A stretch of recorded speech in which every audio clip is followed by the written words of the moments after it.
Бурлун, добрый день, читатели библиотеки Маршака. Сегодня день всемирного чтения вслух. Я, Анастасия Сугоева, прочитаю вам свои стихи на коми-языке и на русском языке. Начнем с коми-стихотворений для детей. Кепыш. Рукавички. Тылын килы кыджидзе, кынма чаль и кынма пев. Шона ласмет быть чуньпом, дашь ты навы, не быть чем. Кепыш пычка щуяки. Чунь я свокьяс, джепщай ты. Ты медыджит, от над пыр. Певлан асла сторья жир. Еджит Сарич, Белое море. Бушков пушка варшедла, лымса пукта уна. Товща Сарич, кыджита, еджит гасуна. Почес йылач кыптыма шилюд мышка тола. Кай еджуджит кырьыла, четчешнысы пола. Киня улач вояка, пета огмешка. Сымын почес пинь вылас меттыка огвешка. Пут кыльчи, а тола вăй кăгьяч сымын.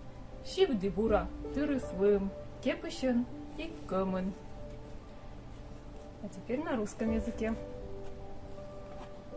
Сколько снега нужно для счастья? Затянулись лужи ледяною коркой, тонким покрывалом лег снежок на горку.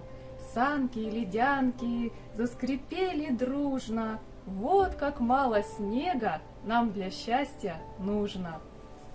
Ныряю. Столько снега навалило, загляденье, красота. Разбегусь я из крылечка, как нырну сейчас туда. Поплыву я словно рыбка или будто синий кит. Выпущу фонтаны снега, только мама все ворчит.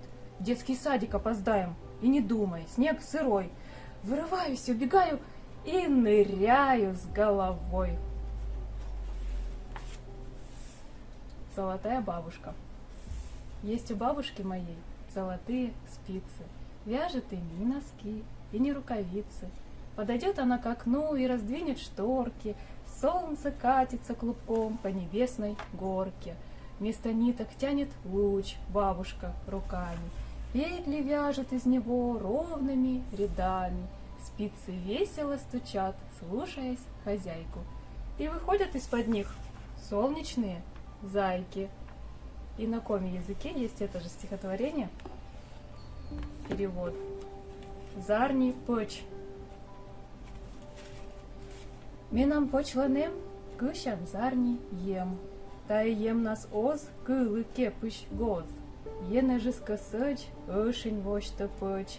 Шонды тупыль гырд, щета югар шырт. Оки пöç рад, сода кым рад. Щыла, кыша пöç. Артма шонды кыч.